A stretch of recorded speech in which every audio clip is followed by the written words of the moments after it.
The government's controversial data retention laws are set to come under further scrutiny at a public hearing today. The laws would force telecommunications companies to store customers' metadata for 2 years. Coalition MP Dan Tehan is the chair of the Joint Standing Committee on Intelligence and Security. He joins us now from Parliament House. Dan Tehan, good morning. Thank you for making time. Pleasure, Virginia. How are you? I'm well, thank you. I understand the committee's received about 194 submissions, which is a very strong response. Are the majority supportive or critical of expanded data retention powers? Look, there are mixed views, as you would expect. This is a subject which is hotly contested. The government has put forward legislation that the committee is going to be looking at that. We will look at all the submissions. We'll take public evidence. We'll obviously then also take evidence from our security agencies, and then we will make our recommendations on the legislation. But the best thing about this process is it's completely transparent. People have the ability to put in submissions. They've done that in large numbers, as you've pointed out, and I think the process will mean that we get hopefully a very good piece of legislation in the end. So just to clarify quickly then, were the majority supportive or critical of the idea? Well, it depends. If you look at individuals, I think we've had a lot of individual submissions. Some of them take a form where people just use a pro forma. So this isn't the type of thing where you look at, OK, who's pro, who's for, what are the numbers. What you look at is the substance in the submission. That's what's the most important thing here, is what are the concerns people are raising, what are the reasons people are saying, yes, we need this. They're the things that the committee will be looking at. We won't. If this just became a game about who puts in the most number of submissions, it would make the process meaningless. Dan Tehan, if most Australian police agencies have been unable to say just how many times phone or web data has been used or been useful in preventing serious crime, how can the federal government demonstrate the need then for these new laws? Well, look, the evidence is coming out. We've taken another submission from the AFP, which has pointed to more examples of where this data has been useful in solving crimes. We've also taken information of where it's been important in solving child crimes committed against children. So, look, this is the type of evidence that the committee wants to consider. And some people will put the view that we need more information as to how this is important to solving serious crime, to making sure that we can do everything we can to keep the nation safe from international security threats, that type of thing. So the committee, we've got 2 days of deliberation over the next 2 days. We met before Christmas to examine this, and we'll spend at least a day or 2 days considering what our recommendations will be. That's not a lot of time, though, for a major change in our policy settings in this country, and ones that have been described as invasive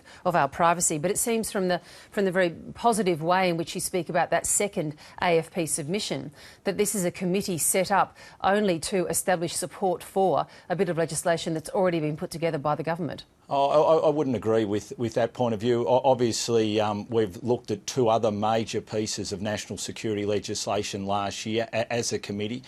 We made recommendations, a number of recommendations which were accepted by the government. They were bipartisan. I can tell you every member of the committee takes their role incredibly seriously. We have long and detailed discussions about what our recommendations should be. We are dealing with the nation's national security, and every member of that committee, and there are very experienced members on the committee, take their role very seriously. And one of the very good things about the committee is people see their role as acting in the national interest. This is every report that we've put forward has been bipartisan, and the focus has very much been on, OK, what is in the best interest of the nation going forward in this area. Just to turn to the other big topic of the day, how damaging has the Duke of Edinburgh knighthood been to your government?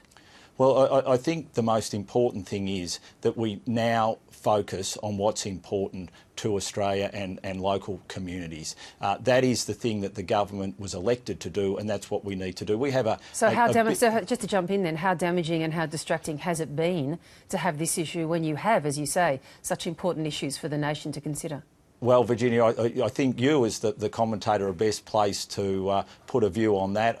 I'm a member of Parliament. I represent the electorate of Wannon. I want to make sure that the issues that are important to my communities are the ones which are on the agenda. I want to make sure... Well, on that score then, let me ask you, because Tony Abbott has promised to be more consultative, but isn't the problem that you have a leader who thought such a knighthood was a good idea in the first place? Isn't the problem that he's out of touch and no matter of consultation would ever change that?